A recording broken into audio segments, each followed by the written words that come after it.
அனைவருக்கும் வணக்கம். நான் பிரபாகர் ஜோதிடர். ஓம் சிவாய நமக. சிவசக்தி திருச்சிற்றம்பலம். இப்போ நான் என்ன சொல்ல போகிறேன்னா, இந்த லான் போட்டு லக்குனம் அங்கேருந்து 6ஆம் இடம், அந்த 6ஆம் இடத்தில் குரு பகவான் இருந்தால் ஒரு ஜாதகருக்கு என்ன பலன் செய்வார் என்று சொல்கிறேன். நீங்கள் கருத்தில் கொண்டு பயன்பெறுங்க.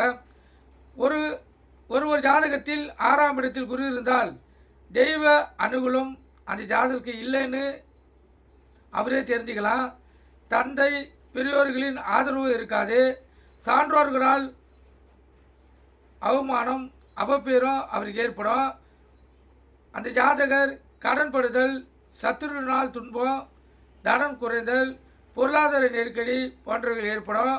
பொதுவாகவே 6ஆம் இடத்தில் குரு இருப்பவர்கள் முடிந்தவரை கடன் வாங்காமல் இருப்பது மிகவும் நல்லது. கடன் அதிகமாகி அடைப்படாமல் தலை குனிந்து அவமானப்படுதல் போன்ற நிலையை ஏற்படும்.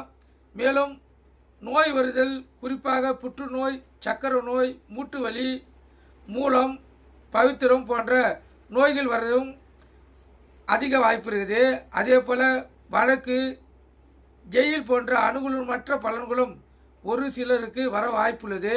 மேலும் 6ஆம் இடத்தில் உள்ள குரு பகவான் 5ஆம் பார்வையாக 10ஆம் இடத்தை பார்ப்பதால் சத்துரு ஜெயம், நிதி நெருக்கடியை சமாளிக்க தன்மை ஏற்படும்.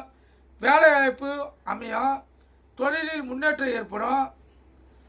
அடுத்து 7ஆம் பார்வையாக குரு பகவான் 12ஆம் இடத்தை பார்ப்பதால் விரயம் குறையும்.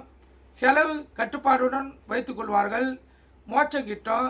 இருந்தாலும் குரு பார்வை இந்த இடத்தில் விழுவதால் விரயம் அதிகமாகாமல் பார்த்து கொள்வது அவசியமாகும். அடுத்து 9ஆம் பார்வையாக 2ஆம் இடத்தை பார்ப்பதால் குடும்பம், கல்வி, தன சேர்க்கை போன்றவர்களில் அஞ்சாதருக்கு முன்னேற்றம் ஏற்படும். நீங்கள் கருத்தில் கொண்டு பயன்பெறுங்க. நன்றி, வணக்கம். வாழ்க வளமுடன்.